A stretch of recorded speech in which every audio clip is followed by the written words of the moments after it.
আজ আমাদের ইন্টারভিউ বঞ্চিত আপার প্রাইমারি চাকরি প্রার্থীবৃন্দের 1030তম দিন। তো আমাদের একটাই দাবি যে 2016 গেজেটকে মান্যতা দিয়ে ইন্টারভিউর 15 দিন আগে পর্যন্ত সমস্ত সিট আপডেট করে সকল টেট পাস টেনদের ইন্টারভিউ নিয়ে নিয়োগ প্রক্রিয়া শেষ করতে হবে। তো সেই দাবিতে আমরা 1030তম দিনে এসে উপস্থিত হয়েছি। তো প্রতিদিনকার মতো ঠিক দুপুর 2টোয় আমাদের যে লাইভ কর্মসূচি চলে, তো সেই লাইভ কর্মসূচি নিয়ে উপস্থিত হয়েছি। আমাদের বিভিন্ন জেলা থেকে সমস্ত সহযোদ্ধা যারা মঞ্চে এসে উপস্থিত হয়েছে।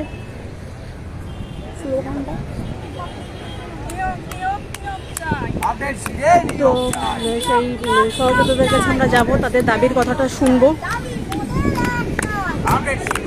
আমাদের দাবি একটাই যে 2016 কলকাতা গেজেটকে মান্যতা দিয়ে ইন্টারভিউ 15 দিন আগে পর্যন্ত সমস্ত সিট আপডেট করতে হবে। যে সিট আজকে আপডেট না হওয়া পর্যন্ত আমরা ইন্টারভিউ থেকে বঞ্চিত, আমরা বিলো কাটাব। তো সেই সমস্ত সিটকে আমাদের আপডেট করতে হবে, সেই দাবি নিয়েই আমরা 1030তম দিনে উপনীত হয়েছি। তো আমাদের দাবিতে আমরা অনড় থাকবো যতদিন না পর্যন্ত আমাদের সিট আপডেট হচ্ছে, যতদিন না পর্যন্ত আমাদের চাকরি সুনিশ্চিত হচ্ছে।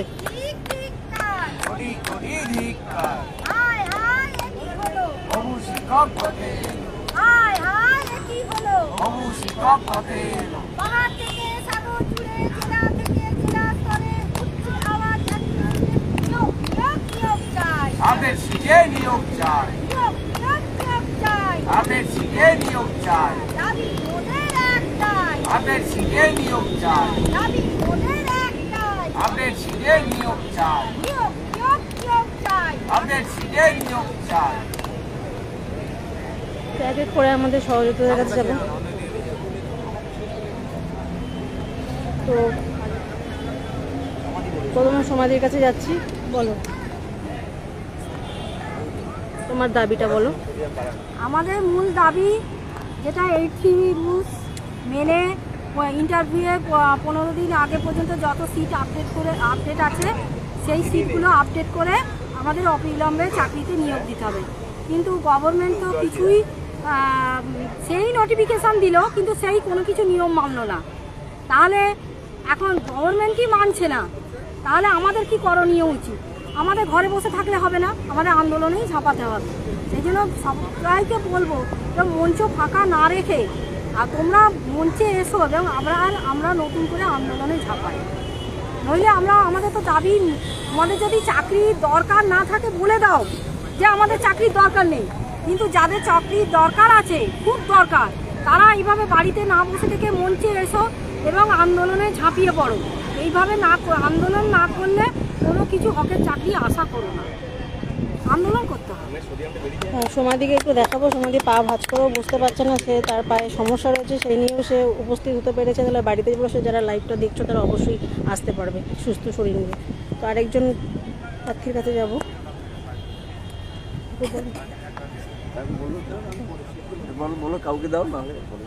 বলো, তুমি কোন জেলা থেকে এসছো, তোমার নাম বলো। আচ্ছা, আমি আপার প্রাইমারি, আমি কলকাতা ডিস্ট্রিক্টে।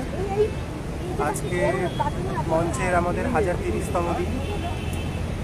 প্রায় 3 বছর অতিক্রান্ত করে, প্রায় না 3 বছরের বেশি অতিক্রান্ত করে ফেলেছি আমরা। তবু আমরা ব্রাত্যই বসে আছি। আমাদের সরকার, কমিশন যাই বলি না কেন, আমাদের প্রতি কিন্তু তাদের কোনো ভ্রুক্ষেপ নেই। আর জানি না তারা, আমরা এতদিন ধরে বসে আছি আমাদের দাবিটা নিয়ে, তারা আমাদের দাবি কিন্তু সেইভাবে শোনার জন্য কোনো প্রতিনিধি আমাদের কাছে আসেনি। তবু আমরা আমাদের কর্তব্য করে যাচ্ছি, বলে যাচ্ছি, কিন্তু এটা বেশি দিন চলতে পারে না। আমরা বিভিন্ন জায়গায় ডেপুটেশন দিয়েছি, বিভিন্নভাবে আন্দোলনের মাধ্যমে তাদেরকে জানানোর চেষ্টা করেছি, কিন্তু তারা কোনোভাবেই আমাদের সাড়া দেয়নি তাকে। ফলে আমাদের আন্দোলনটা আরও বৃহৎ থেকে বৃহত্তর হবে ভবিষ্যতে, যদি সেইভাবে আমরা সাড়া না পাই। আর আমাদের মঞ্চের অবস্থা খুবই করুণ। একটু গরম পড়েছে, অবশ্য সেটা সবারই কষ্ট, আমরাও কষ্ট করে আসছি। সবাই, সব ডিস্ট্রিক্টেরই কম বেশি, কিন্তু ব্যাপার হলো যে এত কম, এই 6-7 জন প্রত্যেকবার, এটা একদম বাঞ্ছনীয় নয়। আমি সবাইকে রিকোয়েস্ট করব যে তোমরা তোমাদের যথাসম্ভব কাজ বজায় করে মোটামুটি একটা যেরকম আসলে যথাযোগ্য একটা মঞ্চ পরিপূর্ণ হয় সেরকমভাবে তোমরা একটু আসতে চেষ্টা করো। আর আমরা মোটামুটি মঞ্চটাকে ধরে আছি, আঁকড়ে আছি। মঞ্চ ছাড়া তো আমাদের কোনো গতি নেই, ফলে মঞ্চ আমাদের ছাড়বার কোনো প্রশ্ন নেই। তারপর আরেকজন অভিভাবকের কাছে যাব। কাকু, আপনি বলুন যে আপনি কার জন্য এসেছেন? আমি আমার মেয়ে মৌমিতা রুজের জন্য এসেছি। দীর্ঘ 3 বছর এখানে অবস্থান বিক্ষোভ করছি, তার কোনো সুরাহা প্ল্যান না। আর তারা আর একটা কথা হচ্ছে যে এই যে চাকরি দেবো বলছে, চাকরি দেবো কার জন্য বলছে? ছাত্রদের জন্য বলছি। স্কুল বন্ধ হয়ে যাচ্ছে, কেন বন্ধ হয়ে যাচ্ছে? স্কুল বন্ধ হয়ে যাচ্ছে মেন শিক্ষক নাই বলে। শিক্ষক থাকলে স্কুল বন্ধ হতো না? আজকে আপার প্রাইমারি বহু স্কুল বন্ধ হয়ে গেছে পশ্চিমবাংলায়, সেটা সরকার সবই জানে, কিন্তু সরকার চাকরি দেওয়ার কোনো তরঙ্গ হচ্ছে না। এইভাবে চলতে পারে না, এইভাবে দেশ চলতে পারে না, রাজ্য চলতে পারে না। আমার সরকারের কাছে অনুরোধ যে ভবিষ্যৎ প্রজন্মকে, গরিব মানুষের ছেলেদের, যারা গ্রামগঞ্জে থাকে গরিব মানুষ, তাদের ছেলেদের যেন শিক্ষা দীক্ষা হয়, তার জন্য চাকরি। আমার জন্য চাকরি নয়, তাদের জন্য চাকরি। চাকরিটা কাদের জন্য? গরিব মানুষের ছেলে মেয়ে। বড় ছেলে মেয়ে টাউনে এসে বড় বড় স্কুলে পড়ছে, কিন্তু গরিব মেয়ে খেটে খাওয়া মানুষের ছেলে মেয়ে কটা স্কুলে পড়তে পারবে? কেউ পড়তে পারবে না। তারা সবাই অশিক্ষিত থাকবে। সরকার কি চাইছে অশিক্ষিত করে রাখতে? যদি অশিক্ষিত করে রাখতে না চায়, তাহলে এদের চাকরি দেওয়ার প্রয়োজন আছে, বিশেষ প্রয়োজন আছে। অনেক ধন্যবাদ কাকুকে। আমাদের কাকু সুফল কুমার বিশ্বাস, আজকে তিনি অসুস্থ, সবাই হয়তো জেনেই থাকবে যে উনি কিছুদিন আগে একটা টেস্ট করেছিলেন, সেই রিপোর্ট নিতে আজকে পিজিতে এসেছিলেন। তো সেই রিপোর্টটা নিয়ে উনি খুব সুন্দর করে বাড়ি চলে যেতে পারতেন না, তিনি জানেন, ছুটে এসছেন মঞ্চের টানে। যারা আমার ফেসবুক লাইভটা যারা বাড়িতে বসে দেখছেন তাদের উদ্দেশ্যে আমার বলা। তো কাকু, আপনি কিছু বলুন। আজকে 1030 দিন হয়ে গেল অবস্থান মঞ্চটা চলছে। আমাদের যে ছেলেমেয়েরা আছে তারা বহু কষ্ট করে, রোদ ঝড় বৃষ্টি, এই যে আজকে এত প্রচণ্ড গরম, সেখানেও মঞ্চটা বাঁচানোর জন্য কিন্তু চলে আসছে। আমি মঞ্চের দিকে যখনই তাকিয়ে দেখি, লাইভগুলো দেখি, তখন দেখতে পাই প্রায় যারা মঞ্চটাকে মঞ্চ অন্তপ্রাণ তারাই ঘুরিয়ে ফিরিয়ে আসে। ইদানিং কিছু নতুন ছেলে যারা নতুন করে রেজিস্ট্রেশন পেতে চেয়েছে তারা দেখি আসে এবং তারা রেগুলারিটি বজায় রেখে আসছে। কিন্তু অবাক লাগে, আমাদের মধ্যে অনেক ছেলে মেয়ে যারা আছে তারা কেন জানি না এতটুকু উদাসীন। এই মঞ্চটাকে বাঁচিয়ে রাখার জন্য তাদের একটু মনে হয় না যে এই মঞ্চটাতে আমার যাওয়া কর্তব্য, আমি যাই, আমারও ওখানে যাওয়া উচিত।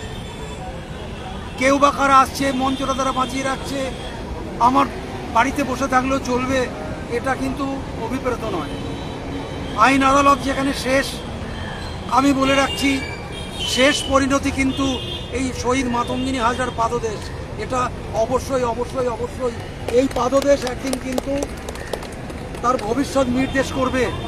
তাই আমি আবারও সবাইকে বলতে চাই, যারা আগে নিয়ম করে আসতে, ঠিক সেই নিয়ম শৃঙ্খলা বজায় রেখে আবার এই মঞ্চের পথে যেন তারা পা বাড়াও, মঞ্চটাকে আবার ভরিয়ে রাখো। আমি চাই এই মঞ্চ আবার প্রত্যেক দিন যেমন করে 25 জন 30 জন করে উপস্থিত হতো, আবার যেন সেইভাবে উপস্থিত হয়। কারণ আগামী যে দিন আসছে খুব ভয়াবহ দিন, নিশ্চয় চারিদিকে দেখা যাচ্ছে পরিস্থিতি কোন জায়গায়, আমি ব্যাখ্যা করতে চাইছি না, কারণ সবাই জানে।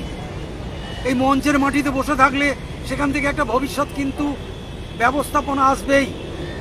আমি সবাইকে বলতে চাই, আইন আদালত, সুপ্রিম কোর্ট কি হাইকোর্ট, যেখানেই যাওয়া যাক না কেন, সব শেষে কিন্তু এই শহীদ মাতঙ্গিনী হাজরার পাদদেশ কিন্তু আমাদের ভবিষ্যৎ নির্ধারণ করে দেবে। তাই আমি সবার কাছে একটা এই অনুরোধ রাখবো, আমি তোমাদের কাছে অনুরোধ রাখছি এটাই, যেখানে যাই হোক না কেন তোমরা এই শহীদ মাতঙ্গিনী হাজরার পাদদেশে নিয়ম করে এসো। আমি কিছু জনকে দেখি তারা খুব কষ্ট করে আসে। এই যে কালকে সেও কিন্তু রোদে গরমে অসুস্থ হয়ে গেছিল, যেটা আমরা হিমাংশুর কথা বলি, সেই হিমাংশুকে আমি হিতাংশু বলেই ডাকি। সত্যি ছেলেটা কি করে কেন আসে জানি না, সে তার যা আজকে পরিস্থিতি, তার যা বয়স, সেই অনুযায়ী সে এখান থেকে কি পাবে সে জানে না, কিন্তু এইটুকু জানে যেখানে সবার জন্য আমি যদি যাই, আমি যদি মঞ্চকে বাঁচিয়ে রাখি, তাহলে মঞ্চ নিশ্চয়ই আমাকে একটা সুরক্ষা দেবে। না হলে অন্তত মঞ্চের ছেলেমেয়েরা তারাও অন্তত আমার কথা ভাববে। এটা কিন্তু তার মাথার মধ্যে আছে, তাই সে কিন্তু রেগুলারিটি বজায় রেখে সে কিন্তু মঞ্চটাকে প্রত্যেক দিন মঞ্চের প্রাণ প্রতিষ্ঠা করে সে এখান থেকে তার কর্মজায়গায় চলে যায়, বাড়ি ফেরে তখন রাত্রি 9:30। কালকে অসুস্থ বলে যখন আমি ফোন করলাম, হিমাংশু তুমি শরীর খারাপ হয়েছিল শুনলাম, তুমি কোথায়? তো ও বললো যে আমি বাড়ি এই মাত্র এলাম কাকু, হ্যাঁ আজ একটু শরীরটা খারাপ করেছিল। ও ছাড়ুন, যা হয়েছিল ওটা আর হতেই থাকবে, আমি ঠিক হয়ে গেছি। আমরা তুমি কদিন রেস্ট নাও, এখানে রেগুলার আর আসতে হবে না তোমার। তো কাকু না গিয়ে তো থাকতে পারবো না। এই যে কথাটা বললো, না গিয়ে থাকতে পারবো না, এমন কিছু জন দরকার যারা বলবে আমি মঞ্চে না গিয়ে থাকতে পারবো না। সেই রকম আছে কিছু জন বলে মঞ্চ আজও বেঁচে আছে। আগামী দিনে যেন মঞ্চটাকে তারা বাঁচিয়ে রেখো, এটা আমি বলতে চাই। আর সর্বশেষ বলি, আমি সেদিন যখন আমার একটা টেস্ট ছিল, সেই টেস্টটা করানোর সময় আমি এইখানে মাটি স্পর্শ করেই আমি এখান থেকে একটা আশীর্বাদ নিয়ে গিয়েছিলাম। আজকে তাই মনে হলো রিপোর্টটা যখন নিলাম, আমি সেই আশীর্বাদের স্থান দিয়েই আবার বাড়ি ফিরবো। তাই আমি এখন তোমাদের সকলের শুভকামনায়, শুভেচ্ছায় আমি ভালো আছি এবং ভালো সেখান থেকে রিপোর্ট নিয়ে আমি এখানে আজকে লাইভে তোমাদের সাথে অংশগ্রহণ করলাম। তোমরা সবাই ভালো থেকো। আমাকে যেমন শুভেচ্ছা জানিয়েছো, আমি তোমাদের সকলকে শুভেচ্ছা জানাই। তোমাদের ভবিষ্যৎ তোমাদের যেন অবশ্যই সুরক্ষিত হয়, তোমাদের যা মনোবাঞ্ছা সেটা যেন পূরণ হয়, এই শুভকামনা জানাই। আর সবাইকে আমি জানাই যে তোমরা অন্তত মঞ্চটাকে বাঁচিয়ে রেখো। মঞ্চের মাটিটা যে কী আছে, একদিন তোমরা দেখবে, ফল যেদিন পাবে সেদিন বুঝবে যে হ্যাঁ মঞ্চ আমাদের সুরক্ষা দিয়েছে। তোমাদের সুরক্ষা দেবেই। অনেক ধন্যবাদ সবাইকে। স্লোগান দাও। নিয়োগ নিয়োগ নিয়োগ চাই, আপডেট সিটে নিয়োগ চাই, নিয়োগ নিয়োগ নিয়োগ চাই, আপডেট সিটে নিয়োগ চাই, দাবি মোদের একটাই, আপডেট সিটে নিয়োগ চাই, দাবি মোদের একটাই, আপডেট সিটে নিয়োগ চাই, আমাদের দাবি মেনে নাও, আপডেট সিট বুঝিয়ে দাও, আমাদের দাবি মেনে নাও, আপডেট সিট বুঝিয়ে দাও, ঠিক ঠিক ঠিক কার, কোটি কোটি ধিক্কার, ঠিক ঠিক ঠিক কার, কোটি কোটি ধিক্কার, চাকরি বয়স পাইছে, কি করবো অবশেষ, চাকরি বয়স পাইছে, কি করবো অবশেষ, নিয়োগ নিয়োগ নিয়োগ চাই, আপডেট সিটে নিয়োগ চাই, নিয়োগ নিয়োগ নিয়োগ চাই, আপডেট সিটে নিয়োগ চাই, দাবি মোদের একটাই, আপডেট সিটে নিয়োগ